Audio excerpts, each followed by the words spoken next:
Lok Sabha, Rajya Sabha and the president of India. I hope कि यहां तक आप लोगों को क्लियरली समझ में आ गया होगा कल के लेक्चर के बाद, ठीक है। अब उसके अलावा भी कुछ चीजें हमने देखी थी, जैसे कि लोकसभा और राज्यसभा के इलेक्शन के लिए इलेक्शन का प्रोसेस क्या होता है, बहुत ब्रीफली हमने देखा था, बहुत ज्यादा डिटेल में नहीं गए थे, ब्रीफली हमने देखा था। प्लस हमने ये भी देखा था कि राज्यसभा और लोकसभा के मेंबर बनने के लिए आपको मिनिमम एज की रिक्वायरमेंट क्या होती है, 25 ईयर्स होती है लोकसभा के लिए मेंबर बनने के लिए, और राज्यसभा के लिए कितनी होती है, 30 years of age. And parallelly president के लिए भी हमने देखा था 35 ईयर्स ऑफ एज यहाँ पे होती है, ठीक है। तो ये सारी चीजें हमने कल के लेक्चर के बाद सीख ली थी, राइट। अब आज के लेक्चर में हम इसी चीज को थोड़ा सा आगे की तरफ बढ़ाएंगे। तो लोकसभा और राज्यसभा के बारे में हम और चीजों को डिस्कशन करेंगे, उनके बारे में और चीजों को हम सीखेंगे, ठीक है। तो एक बार जितने भी लोग आ गए हो, राइट, सो एक बार बता दो कल तक की चीजें क्लियर हैं या फिर नहीं, ठीक है। आई होप कि सभी को क्लियर होंगी चीजें, ओके, ठीक है। So fine. अब यहां पे हम लोग क्या देखने वाले हैं कि हमारा जो लोकसभा और राज्यसभा वाला जो पार्ट है, इसमें आगे की क्या डिटेलिंग है, कैसे चीजें होती हैं। इलेक्शंस के बारे में भी हम देखेंगे, कैसे इलेक्शंस होते हैं। आर्टिकल्स के बारे में मैंने आपको बताया था, 79 आर्टिकल से 121 आर्टिकल तक यहाँ पे पूरे का पूरा लोकसभा, इनफैक्ट पार्लियामेंट का जो पूरा प्रोसीडिंग है, पार्लियामेंट क्या है, कैसे काम करता है, क्या क्या पार्ट है, वो सब इन आर्टिकल्स में मेंशन्ड है, स्टार्टिंग फ्रॉम आर्टिकल नंबर 79, जिसके बारे में मैंने आपको कल भी बताया था। Article 79 which defines the presence of Parliament of India as per the Constitution of India, right? So that is Article 79, important article है, ठीक है। चलिए अब हम लोग यहाँ पे डिस्कस करने वाले हैं। अच्छा, एक चीज आपको पता होगी, जो हमारा पार्लियामेंट ऑफ इंडिया है ना, वो अभी रिप्लेस होने वाला है, राइट। जो इसकी बिल्डिंग है, basically not the theoretical structure of parliament, but जो बिल्डिंग है पार्लियामेंट की, जो फिजिकल स्पेस है जहां पे कि पार्लियामेंट या फिर जो हमारा लोकसभा या राज्यसभा लगता है, वो यहाँ पे रिप्लेस होने वाली है। अभी 2022 में न्यू बिल्डिंग ऑफ पार्लियामेंट का बनना शुरू हो गया है।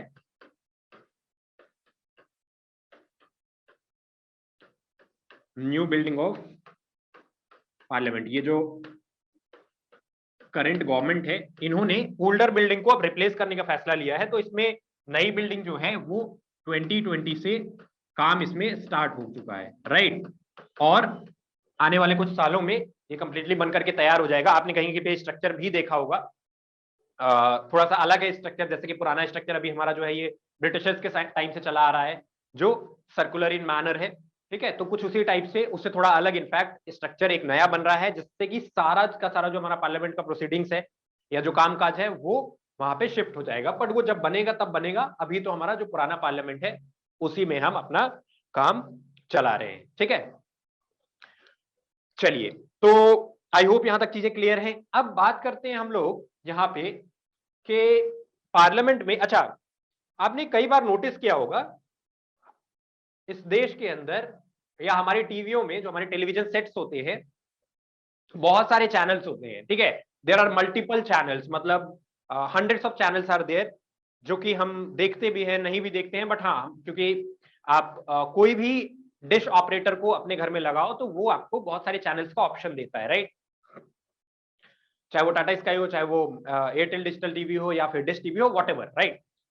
उसमें से कुछ चैनल्स ऐसे होते हैं जिनको हम कभी नहीं देखते हैं, जिनको हम बिल्कुल एकदम ऑलमोस्ट इग्नोर करके चलते हैं, राइट, कभी भी नहीं देखते हैं। तो उन्हीं में से दो ऐसे इंपॉर्टेंट चैनल हैं, दो चार ऐसे इंपॉर्टेंट चैनल हैं जो कि हमारे देश के लिहाज से भी काफी इंपॉर्टेंट है, हमें भी उनको देखना चाहिए, बट हम देखते नहीं है, राइट। जैसे फॉर एग्जाम्पल, उन्हीं में से एक है यहाँ का राज्यसभा और लोकसभा टीवी। आपने नाम सुना होगा शायद, राज्यसभा टीवी,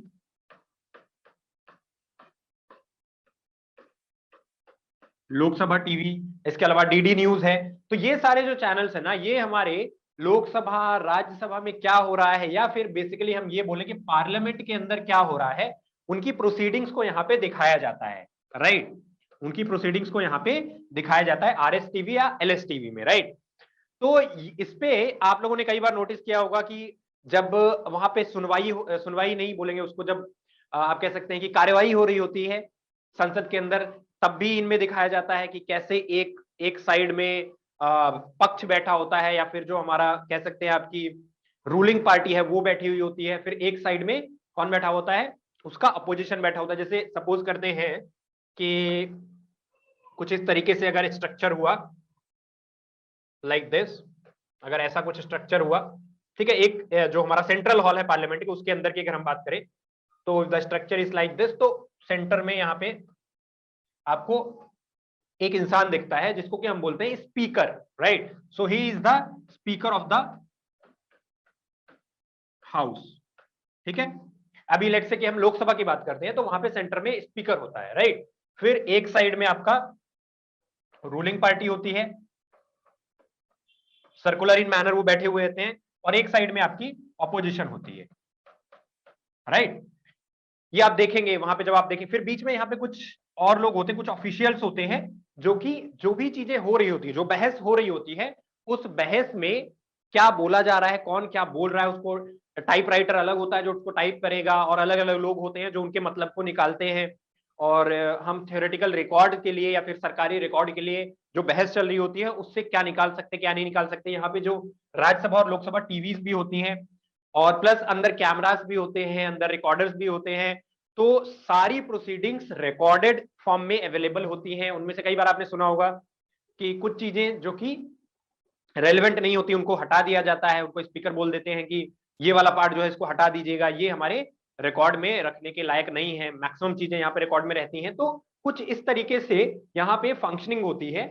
तो बेसिकली कहने का मतलब ये था कि राज्यसभा और लोकसभा जो टीवी है, ये यहाँ की प्रोसीडिंग्स को बहुत अच्छे से दिखाती हैं, और बहुत अच्छे से क्या इनफैक्ट लाइव दिखाती हैं, विदाउट एनी काट छांट एंड ऑल दोस थिंग्स।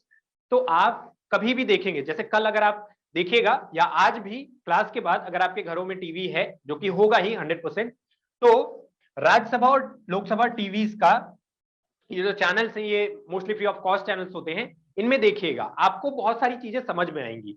अब मैंने इसके बारे में आपको क्यों बताया यहाँ पे, क्योंकि मैं आपको थ्योरेटिकली यहाँ पे समझा रहा हूं कि लोकसभा और राज्यसभा क्या होता है, पार्लियामेंट क्या होता है, लेकिन जब उसी चीज को आप जाकर के देखोगे टीवी के अंदर, तो आपको बहुत सारी चीजें प्रैक्टिकली समझ में आएंगी। क्योंकि ये जो पूरा सिस्टम है, ये हमारे देश को चलाने का, हम इसको पढ़ रहे हैं। आप सोचिए कि जो चीजें आपके आसपास हैं उसको आपको पढ़ना पड़ रहा है। कायदे से होना ये चाहिए कि ये तो आपको पता होना चाहिए, है ना, क्योंकि आप ही हैं जो लोकसभा के सांसद को चुनते हैं, राज्यसभा के सांसद को चुनते हैं, या इनडायरेक्टली चुनते हैं in fact, right, president of India. तो अब यहाँ पे हमें जब प्रैक्टिकल नॉलेज मिलेगा तो थोड़ा सा ज्यादा अच्छे से हम उसको समझ पाएंगे। तो ये चीज आप लोगों के लिए एक टास्क है कि आप राज्यसभा टीवी और लोकसभा टीवी को देखिएगा। अगर आपके घरों में चैनल वो नहीं आ रहा है तो आप यूट्यूब में मिल सकता है, तो वहां से आपको बहुत सारा आइडिया इसके प्रोसीडिंग्स के बारे में, कैसे कार्रवाई होती है वहां पे, उसके बारे में आइडिया आपको लगेगा, राइट नाउ। अच्छा, एक चीज और आप कर सकते हैं, हालांकि आप सभी लोग, मुझे पता है कि देश के अलग अलग कोने से हैं, बट पार्लियामेंट में विजिट करना भी कोई बहुत बड़ी बात नहीं है, राइट, ठीक है। आप कभी भी अगर दिल्ली आते हैं या दिल्ली में रहते हैं या दिल्ली के आसपास रहते हैं, तो कोशिश करिएगा कि through the member of parliament from your constituency या फिर किसी और तरीके से पार्लियामेंट को एक बार विजिट करिए, ठीक है।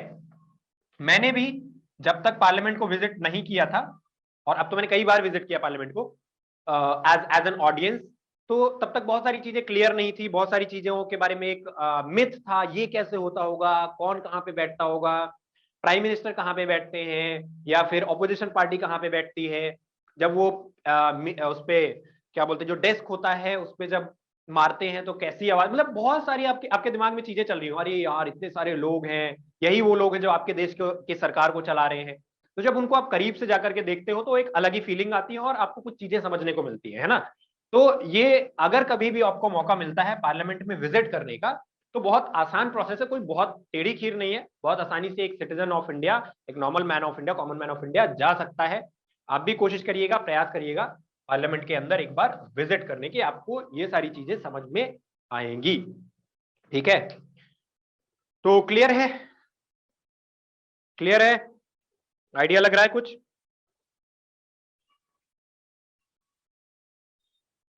ठीक है। चलिए, तो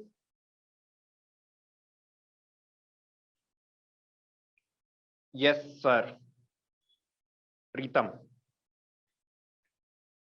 यस सर क्लियर, ठीक है। तो इस तरीके से ये चीजें होती। कल मैंने आपको इसके बारे में बताया था कि कॉम्पोजिशन कैसे होता है, किस तरीके से राज्यसभा और लोकसभा का कितने नंबर ऑफ सीट्स होती हैं, प्रेजेंट सीट कितनी है, मैक्सिमम कितनी होती है, कितने नॉमिनेटेड होते हैं, कितने इलेक्टेड होते हैं, इसके बारे में मैंने आपको बताया था।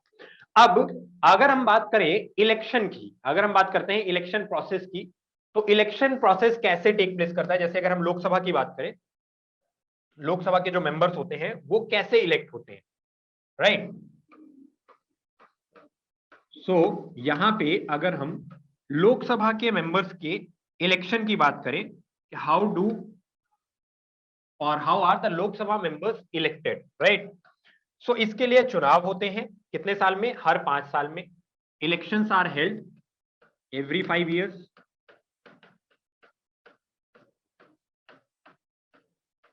इलेक्शंस आर हेल्ड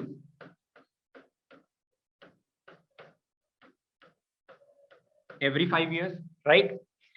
अब इलेक्शंस हेल्ड होते हैं तो कोई भी ऐसा इंसान जो कि सिटीजन ऑफ इंडिया है और 25 साल की उम्र को क्रॉस कर चुका है, right. So citizen of India है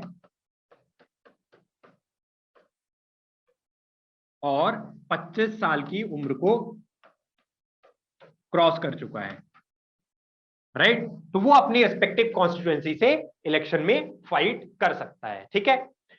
अब इस पूरे प्रोसेस में जैसे राज्यसभा का जो इलेक्शन है वो थोड़ा सा इजी होता है एज फार एज जनता के इन्वॉल्वमेंट या फिर पूरे सरकारी मशीनरी के इन्वॉल्वमेंट की बात की जाए तो वो उतना कठिन नहीं होता है। लोकसभा में क्या होता है कि एक बॉडी होती है, अगर आपने नाम सुना हो, उस बॉडी का नाम होता है election commission of India. Election commission of India, right. या इसको हम चुनाव आयोग या फिर निर्वाचन आयोग भी बोलते हैं, right. So election commission of India या फिर ईसीआई, ये वो बॉडी होती है जो पूरे चुनाव को, यानी लोकसभा में मेंबर्स का इलेक्शन कैसे होना है, कैसे नोटिफिकेशन जारी होगा, कब चुनाव होंगे, उनकी डेट्स क्या होगी। जैसे अभी रिसेंटली 5 राज्यों में चुनाव हुए, तो यहां से एक छोटा सा एग्जांपल हम ले लेते हैं और इसी को हम एक्स्ट्रापोलेट कर देंगे तो वो कहां बन जाएगा, लोकसभा का इलेक्शन बन जाएगा। तो इसमें क्या होता है कि सबसे पहले तो डेट्स आती हैं इलेक्शन की, राइट। एक नोटिफिकेशन जारी होगा और नोटिफिकेशन के जैसे एग्जामिनेशन में फॉर्म होता है ना, जैसे जब हम कोई भी एग्जाम देते हैं तो क्या होता है, उसका एक नोटिफिकेशन आता है कि ये सिविल सर्विसेज का एग्जाम होने वाला है। एग्जाम के फॉर्म्स जो है वो 1 तारीख से भरे जाएंगे 31 तारीख तक। एग्जाम की जो डेट है वो 10 तारीख है, मतलब 1 महीने 2 महीने 3 महीने बाद। फिर रिजल्ट इस दिन आएगा, फिर उसके बाद नेक्स्ट जो मेंस एग्जाम है तब होगा, या फिर जो इंटरव्यूज हो। तो इस तरीके से नोटिफिकेशन पूरा जारी होता है, ठीक है। उसके बाद डेट्स का अनाउंसमेंट होता है, कितने कितने कौन कौन सी डेट्स में इलेक्शन होंगे। डेट्स भी क्या होती है कि कई सारे चरणों में इलेक्शन होता है। चरणों का मतलब ये हुआ, मल्टीपल चरणों का मतलब ये हुआ कि क्योंकि हमारे देश में जैसे अगर हम लोकसभा की बात करें तो कितनी सीट्स है, 545 सीटें हैं, 543 प्लस 2। तो एक साथ सारे सीटों में इलेक्शन कराना it is next to impossible because we have a huge population, right. और मशीनरी उसके हिसाब से बहुत कम है। और आपको भी पता है कि इलेक्शन में धांधली, इलेक्शन में बूथ कैप्चरिंग या फिर ईवीएम के साथ छेड़छाड़, ये सारी चीजें हमेशा इनकी संभावना रहती है, हो या ना हो बट संभावना हमेशा रहती है। सो टू इंश्योर फेयर इलेक्शंस हम क्या करते हैं, उनको कई सारे चरणों में देते हैं, डिफरेंट डेट्स मिलती है उनकी, राइट। तो अलग अलग डेट्स पे फिर इलेक्शन को डेट्स उनके निकलती है। फिर आपका नॉमिनेशन होता है, जिस भी आप पर्टिकुलर कॉन्स्टिट्यूएंसी से आप इलेक्शन लड़ना चाहते हैं उसकी डेट उसकी एक डेट शीट अलग से आती है कि इस दिन नॉमिनेशन होगा, इतने दिन तक नॉमिनेशन जारी रहेगा, इस दिन आप अपना नॉमिनेशन वापस ले सकते हैं, रिटर्न ले सकते हैं। और फिर उसकी इलेक्शन की डेट आती है, ठीक है। फिर उसके बाद रिजल्ट आते हैं, राइट। फिर रिजल्ट आने के बाद फाइनली काउंटिंग बेसिकली वो रिजल्ट और काउंटिंग एक ही दिन में आप बोल सकते हैं। तो काउंटिंग होती है, काउंटिंग के बाद रिजल्ट आते हैं और फिर उसके बाद हम डिसाइड करते हैं कि किसकी सरकार बन रही है और किसकी सरकार नहीं बन रही है, राइट। सो ये पूरा प्रोसेस फॉलो होता है। ये मैंने 3-4 स्टेप्स में ही लिख दिया, लेकिन फिर भी ये बहुत बड़ा प्रोसेस होता है। ऑलमोस्ट आप ये समझ लीजिए कि 2 से 3 महीना इसमें पूरा का पूरा लग जाता है, ऑलमोस्ट, नॉट एग्जैक्टली, बट लगभग 3 महीने का टाइम लग जाता है नोटिफिकेशन आने से लेकर के इलेक्शन कंडक्ट होने तक, और इलेक्शन कंडक्ट होने के बाद रिजल्ट आकर के सरकार का गठन होने तक। तो ये वो पीरियड होता है जब इलेक्शन टेक प्लेस करता है, ठीक है। अब आपने एक टर्म सुना होगा जिसको कि हम बोलते हैं आचार संहिता, राइट, जिसको हम क्या बोलते हैं, आचार संहिता या model code of conduct, right. So उस आचार संहिता के दौरान क्या होता है कि आपने देखा होगा अक्सर कि एक टाइम पीरियड आता है जब देश में या प्रदेश में सरकार नहीं होती है, कोई भी चुनी हुई सरकार काम नहीं कर रही होती है, उस समय इलेक्शन कमीशन और प्रेसिडेंट ऑफ इंडिया ही काम कर रहे होते हैं जनता के लिए। वो जो पीरियड होता है उसको बोलते हैं जो आचार संहिता, राइट। तो उस टाइम पे क्या होता है, अब दो यहां पे क्या होते हैं, दो हाउसेस होते हैं, एक हाउस होता है लोकसभा, एक हाउस होता है राज्यसभा। एक हाउस हो गया लोकसभा, एक हाउस हो गया राज्यसभा। तो जो राज्यसभा है वो तो परमानेंट हाउस है, ठीक है, वो परमानेंट हाउस है, वो कभी भी डिसॉल्व नहीं होता, राज्यसभा कभी भी खत्म नहीं होती है, ना ही आने वाले टाइम में कभी खत्म होगी as per the constitution of India. लेकिन लोकसभा क्या होती है, डिसॉल्व हो जाती है, लोकसभा खत्म हो जाती है। तो हर 5 साल में जब लोकसभा खत्म होती है तो फिर क्या करते हैं, हम उसको इलेक्शन में ले जाते हैं। लेकिन जो सरकार होती है, जिसको हम बोलते हैं गवर्नमेंट, जिसको हम बोलते हैं गवर्नमेंट, वो जो गवर्नमेंट होती है वो बेसिकली लोकसभा से ही बनती है, ठीक है। जो एग्जीक्यूटिव पार्ट है सरकार का वो लोकसभा से ही बनता है, प्राइम मिनिस्टर, उसके काउंसिल ऑफ मिनिस्टर्स, ठीक है। तो ये जो पार्ट होता है ये किससे बनता है, ये लोकसभा से ही डिसाइड होता है। तो उस टेन्योर के लिए, यानी कि इस 3 महीने के समय के लिए जो गवर्नमेंट होती है वो क्या होती है, नॉन फंक्शनल, या no government is present in the country. कोई भी चुनी हुई सरकार यहाँ पे नहीं रहती है 3 महीने के टाइम के लिए, जब मॉडल कोड ऑफ कंडक्ट यहाँ पे होता है, ठीक है। तो उस समय कोई भी गवर्नमेंट नहीं होती है। फिर जैसे ही रिजल्ट्स आ गए और किसी एक पार्टी की मेजोरिटी आ गई, यहां से किसी एक पार्टी की मेजोरिटी आ गई, तो फिर से यहाँ पे क्या हो जाएगा, गवर्नमेंट यहाँ पे बन जाएगी, और गवर्नमेंट बन जाएगी तो फिर से यहाँ पे चीजें शुरू हो जाएंगी। क्लियर है, यहां तक क्लियर है सभी को?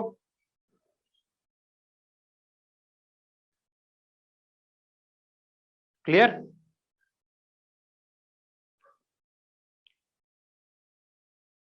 यस सर, ठीक है।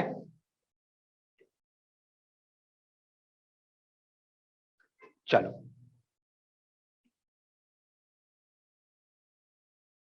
तो इस तरीके से हमारा राज्यसभा और सॉरी पहले लोकसभा का ये होता है, इलेक्शंस होते हैं, ठीक है। क्लियर? इस तरीके से इनके इलेक्शंस होते हैं। 5 साल में इलेक्शन हुए, 25 साल आपकी एज होती है। फिर उसके बाद अब इलेक्शन लेटेस्ट से, जैसे कि हमारे यहाँ पे कितनी सीट्स हैं, टोटल है 545 सीट्स, लेकिन उसमें से 2 होते हैं जो एंग्लो इंडियन कम्युनिटी के, तो 543 सीट्स होती हैं, ठीक है।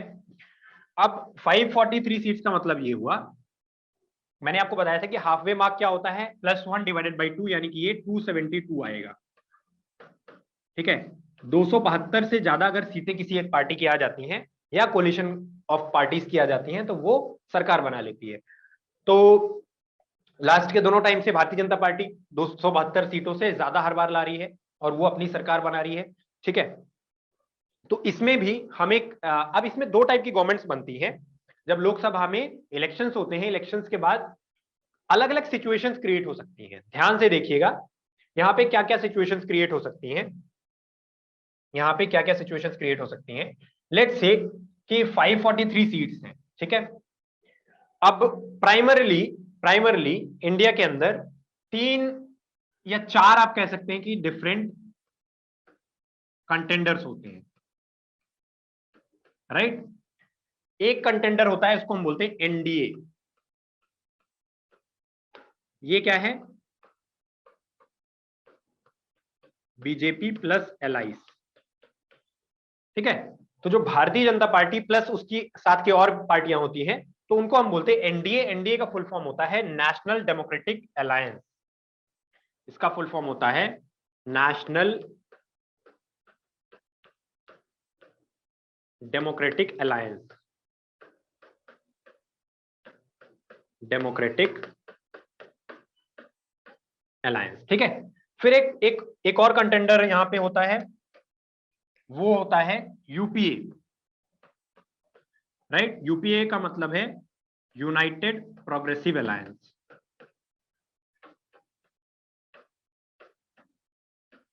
प्रोग्रेसिव अलायंस, ठीक है। यूपीए का मेन पार्टी कौन सी होती है? Congress plus allies, right. फिर उसके बाद इसमें कुछ थर्ड फ्रंट एक होता है, ठीक है। एक होता है थर्ड फ्रंट और एक होता है इंडिपेंडेंस,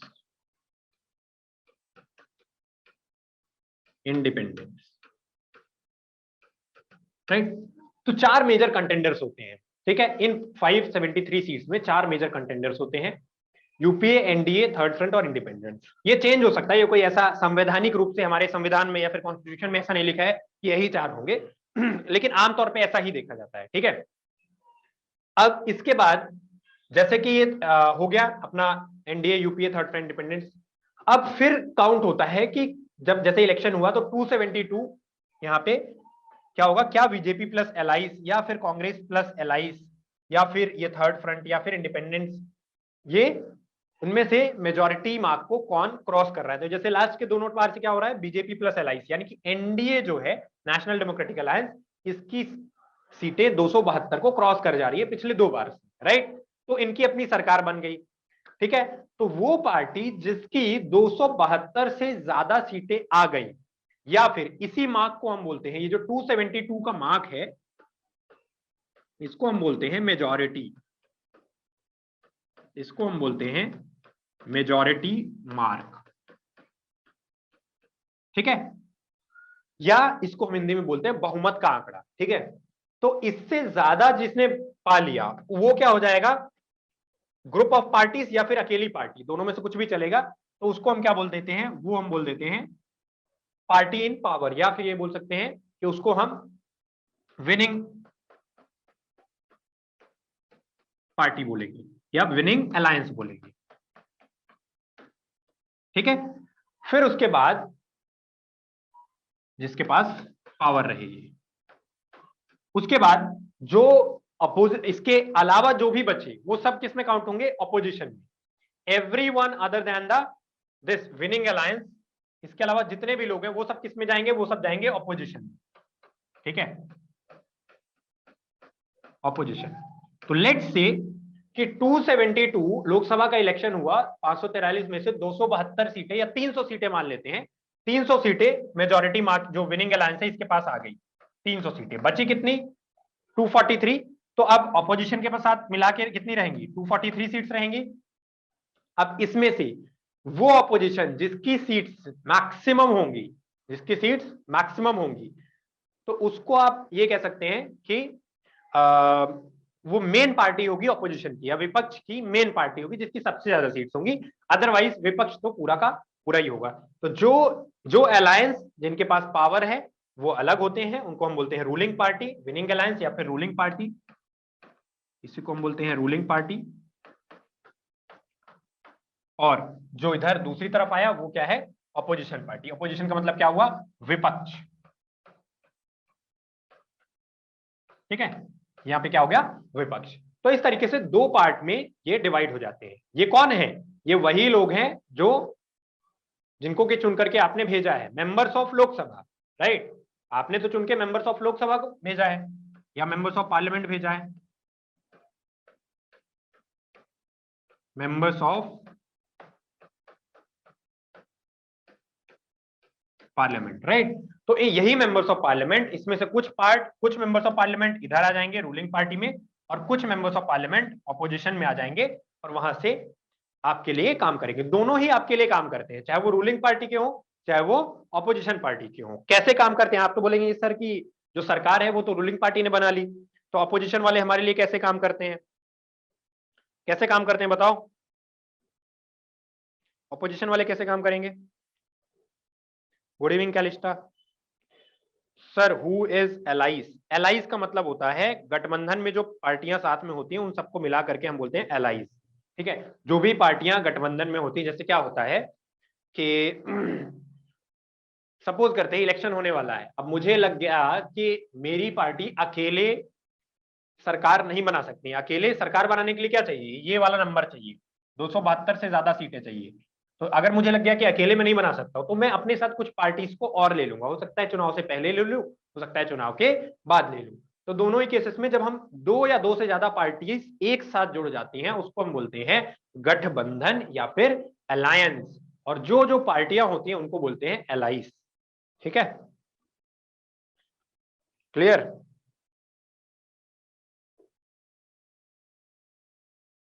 क्लियर है? तो इस तरीके से ये अलायंस और मतलब रूलिंग पार्टी और मेजॉर ऑपोजिशन जो है इस तरीके से डिसाइड होता है। अब मुझे आप ये बताइए कि क्या ऑपोजिशन वाले जो होते हैं, ऑपोजिशन जो होते हैं वो आपके लिए इंपॉर्टेंट होता है कि नहीं? जैसे कि रूलिंग पार्टी कौन है, जैसे इस समय रूलिंग पार्टी कौन है? भारतीय जनता पार्टी और उसके साथ जो अलायंस है यानी कि एनडीए के गवर्नमेंट। ये जो एनडीए वाली गवर्नमेंट है ये आपकी क्या है? Ruling party. ठीक है, अब मुझे मेरा आप लोगों से सवाल ये है कि क्या ऑपोजिशन आपके लिए काम करता है या नहीं करता है? रूलिंग पार्टी तो ऑब्वियसली करेगा, क्योंकि रूलिंग पार्टी क्या हो रहा है? जीत गया है, सरकार बना रहा है, उसके मंत्री होंगे, गृह मंत्री, प्रधानमंत्री, रक्षा मंत्री या डिफेंस मिनिस्टर जो भी है। ठीक है, रेलवे मिनिस्टर, फॉरेन मिनिस्टर, तो सारे मिनिस्टर्स होंगे। ठीक है, तो वो तो काम करेंगे ही आपके लिए। क्या ऑपोजिशन का भी आपके विकास में, आपके डेवलपमेंट में, आपके वेलफेयर में कोई रोल होता है? आप लोगों से मेरा ये सवाल है, क्या ऑपोजिशन का भी कोई रोल होता है? Sir, opposition tells in parliament the policies passed by ruling party is right or not. Pritam Kumar is saying yes. बताइए प्रीतम कैसे yes? Sir, opposition party is working for next election. Okay. देखिए यहाँ पे ऑपोजिशन का रोल बहुत ही important होता है। जैसे कि मैंने आपको बताया कि India is a democratic country. ठीक है, तो डेमोक्रेटिक कंट्री का मतलब ये हुआ कि आप जो भी रूल्स बनाए जाएंगे, जो भी लॉज होंगे, जो भी नियम पारित होंगे, जो भी काम होगा, जो बजट एलोकेशन होगा, जो रोड्स बनेंगी, सड़कें बनेंगी, जो खाने के लिए जो व्यवस्था की जाएगी, वो सब जनता के हित में होना चाहिए। अब जो रूलिंग पार्टी होती है या जो राजा होता है या फिर आप कह सकते हैं कि जिसके हाथ में पावर होती है, उसकी नेचुरल फितरत ये होती है कि वो उस पावर का मिसयूज करता है। ये नेचुरल फितरत है, ऐसा जरूरी नहीं कि हर इंसान ऐसा ही करे, पर नेचुरली ऐसा होता है कि इफ यू हैव पावर तो आप जो लेस पावरफुल लोग हैं उनको आप दबाने की कोशिश करते हो या फिर जाने अनजाने में उनके साथ आप जस्टिस नहीं करते हो। तो अगर यहाँ पे ऑपोजिशन पार्टी नहीं होगी तो उस केस में क्या होगा? आम जनता के साथ न्याय नहीं हो पाएगा।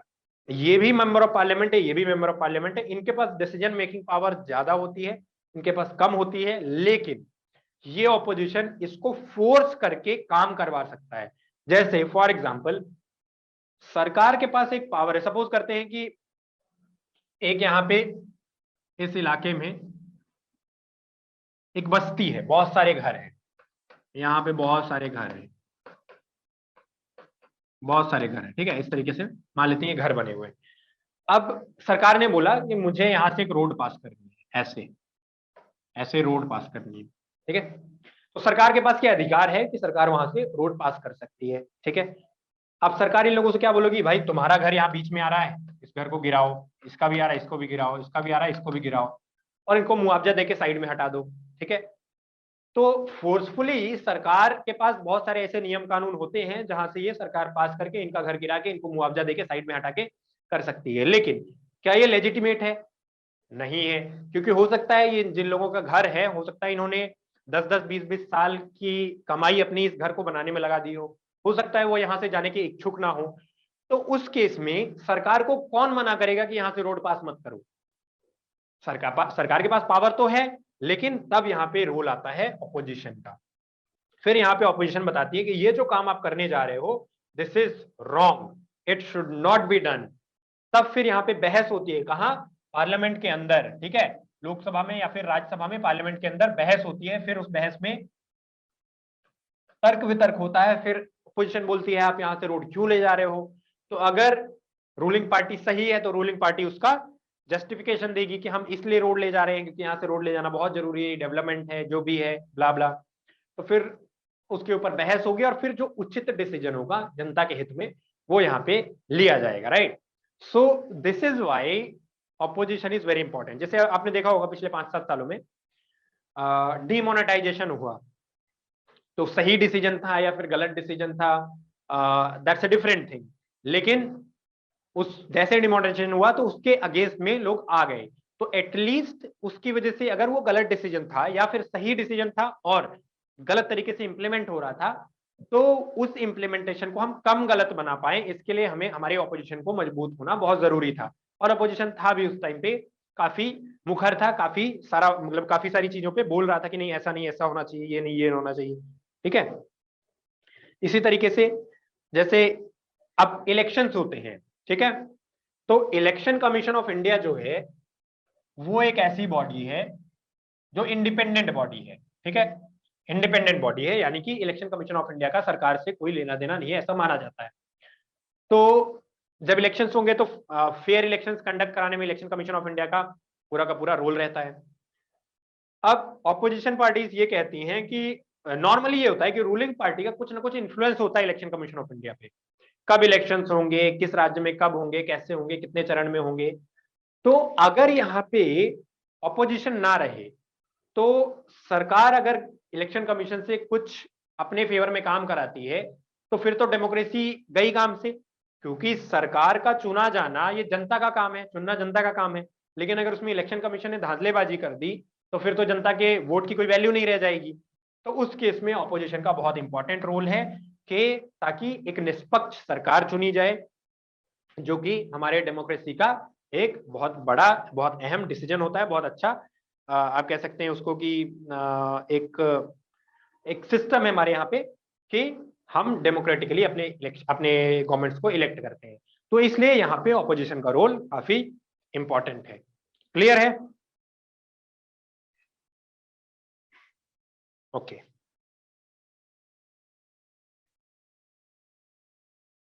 अब देखिए यहाँ पे जैसे ऑपोजिशन है या फिर रूलिंग पार्टी है, तो एक तो हुआ पार्टी का होना कि मतलब हम सरकार में हैं और हम विपक्ष में हैं। दूसरा, ये जो रूलिंग पार्टी के मेंबर्स हैं या फिर विपक्ष के मेंबर हैं, ये इंडिविजुअली एक मेंबर ऑफ पार्लियामेंट भी तो हैं, ये मेंबर ऑफ पार्लियामेंट भी हैं। तो इनकी एज ए सरकार इनकी रिस्पॉन्सिबिलिटी अलग है या फिर एज ए विपक्ष इनकी रिस्पॉन्सिबिलिटी अलग है, लेकिन as a member of parliament भी तो इनकी ड्यूटी है।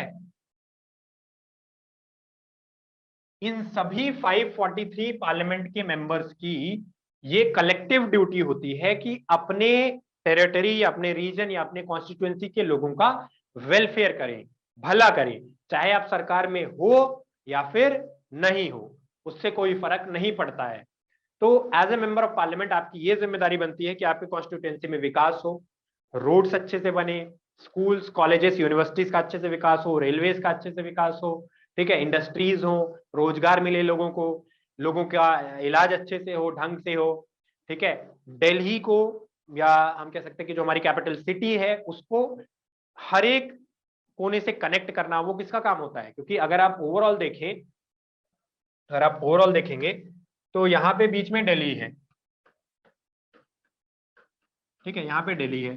अब दिल्ली यहाँ है, ठीक है, यहाँ पे अहमदाबाद है, राइट, यहाँ पे भोपाल है, राइट, यहाँ पे लखनऊ है, यहाँ पे देहरादून है, यहाँ पे चंडीगढ़ है ना, यहाँ पे मुंबई है, यहाँ पे भुवनेश्वर है, यहाँ पे पटना है,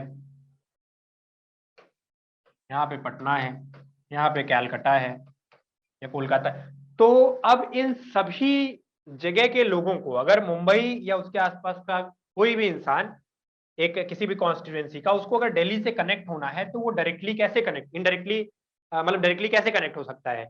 उसका जो रिप्रेजेंटेटिव है, जो मेंबर ऑफ पार्लियामेंट जो कि यहाँ की दिल्ली में बैठा हुआ है, वो उसका डायरेक्ट कनेक्शन है यहाँ से दिल्ली आने का।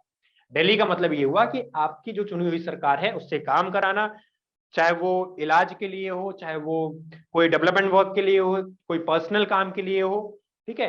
तो उसके लिए जो कनेक्टिंग, जो आप कह सकते हैं कि लिंक है, वो कौन होता है? मेंबर ऑफ पार्लियामेंट होता है। वो आपको कनेक्ट करता है आपके लोकल प्लेस से दिल्ली तक के लिए।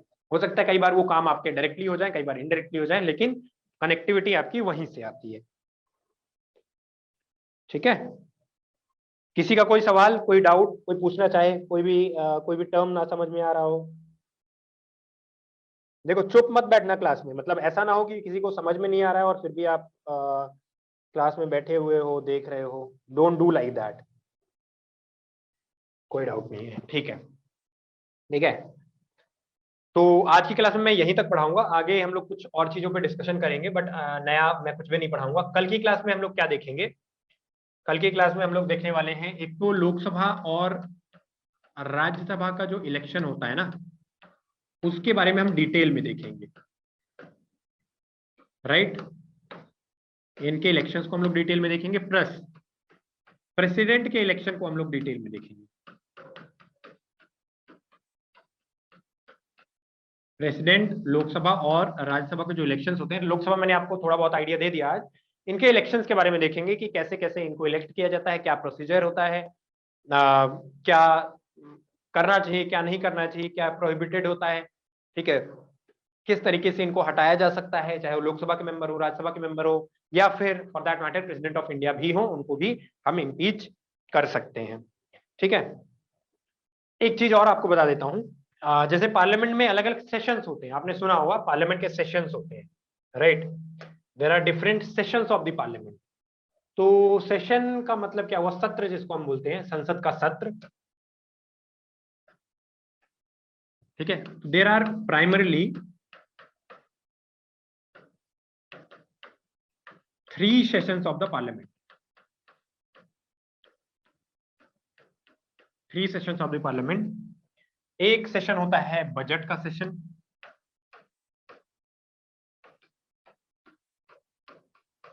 एक होता है मॉनसून सेशन, और एक होता है विंटर सेशन। तीसरा होता है विंटर सेशन, ठीक है। तो सेशन का मतलब ये हुआ कि ये वो टाइम होता है जिस टाइम पे सुनवाई होती है। कहाँ पे? संसद के अंदर सुनवाई होती है, कार्यवाही होती है, जब प्रश्न पूछे जाते हैं, जो अपोजिशन और फॉर दैट मैटर कई बार रूलिंग पार्टी के जो मेंबर्स होते हैं, वही सवाल उठाते हैं, जवाब होते हैं, मंत्री जो है वो जवाब देते हैं। तो यहाँ पे क्या होता है? 3 अलग अलग सेशंस होते हैं, बजट सेशन, मॉनसून सेशन और winter session. Budget session normally फरवरी मार्च के आसपास यहाँ पे आता है, ठीक है, फेब से मार्च के बीच में, इसके आसपास, राइट। मॉनसून सेशन जुलाई अगस्त के आसपास आता है, और ये होता है नवंबर दिसंबर के आसपास। तो पहले से प्री डिसाइडेड होता है कि इतने दिन तक ये वाला सेशन जो है, बजट का सेशन या मॉनसून सेशन या फिर विंटर सेशन चलेगा। उसी के दौरान वहां पे क्या होती है? कार्यवाही होती है। सेशन मतलब कि पार्लियामेंट जो है फंक्शन में होता है। तो सवाल पूछे जाते हैं, जवाब दिए जाते हैं, एक्सप्लेनेशन दिए जाते हैं, आरोप लगाए जाते हैं, प्रत्यारोप लगाए जाते हैं, एक दूसरे को लोग जस्टिफाई करते हैं, दूसरे पे क्वेश्चन करते हैं, खुद को जस्टिफाई करते हैं।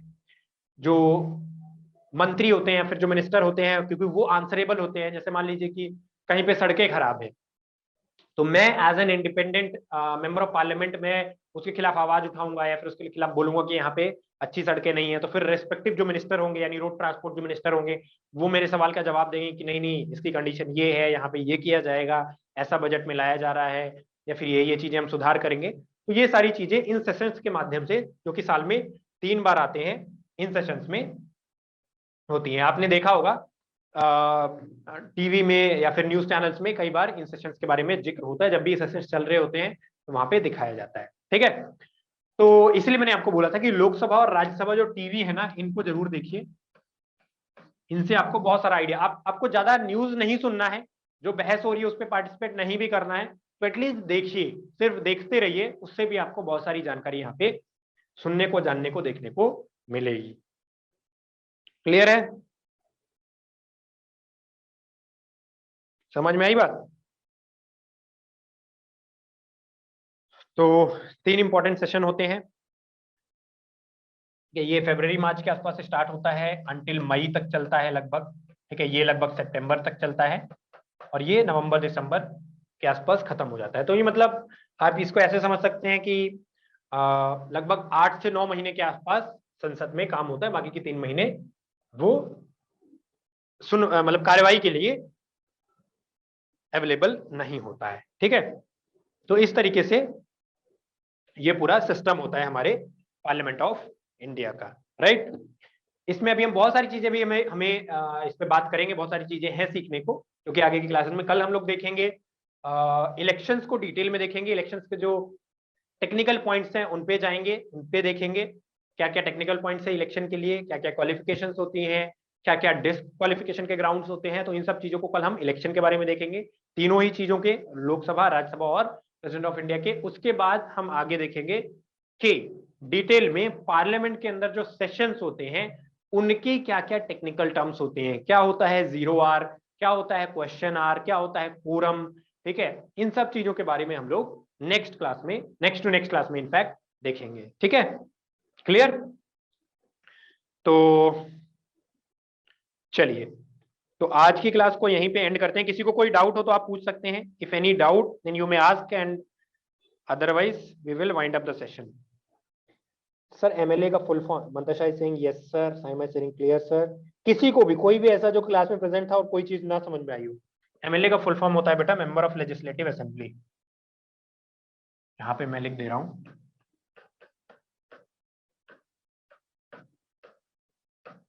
मेंबर ऑफ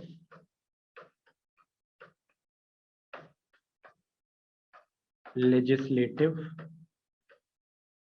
असेंबली, ठीक है। इसको बोलते हैं MLA, ठीक है, या फिर हिंदी में इसको हम बोलते हैं विधायक, ठीक है, इसको बोलते हैं हिंदी में विधायक। This is the member of legislative assembly, या फिर MLA बोलते हैं। MP का मतलब होता है मेंबर ऑफ पार्लियामेंट, या फिर सांसद बोलते हैं। मेंबर ऑफ पार्लियामेंट को क्या बोलते हैं? सांसद। मेंबर ऑफ लेजिस्लेटिव असेंबली को क्या बोलते हैं? विधायक, ठीक है। इसी तरीके से मेंबर ऑफ लेजिस्लेटिव काउंसिल भी होता है, जिसको हम बोलते हैं, legislative council basically Vidhan Parishad होता है, तो उसको MLC बोलते हैं, मेंबर ऑफ लेजिस्लेटिव काउंसिल, ठीक है। क्लियर है? क्लियर है सभी को? चलिए, so we will wind it up. कल मिलते हैं फिर से इसी टाइम पे 8 बजे, राइट, और इसी क्लास को हम लोग आगे बढ़ाएंगे। तब तक के लिए बाय बाय, गुड इवनिंग, जय हिंद।